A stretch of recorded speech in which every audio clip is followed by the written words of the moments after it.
We are at West Quoddy Head in the eastern corner of Maine.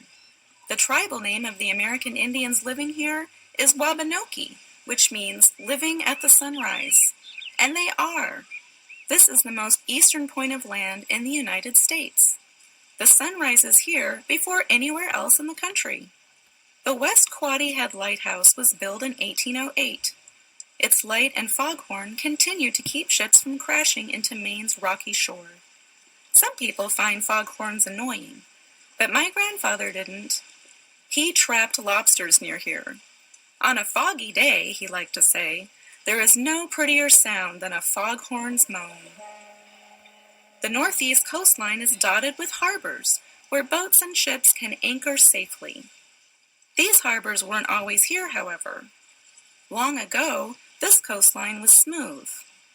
Then Earth entered a long, cold period known as the Ice Age. Mile-thick sheets of ice, called glaciers, spread over much of the Northeast. As the glaciers slowly moved across the land, they carved deep grooves into the coastline. Later, the ice melted. Then the sea flowed into these low places. That's why you see so many harbors along the Northeast coast today. At our next stop, you'll see what glaciers did to the mountains of the Northeast.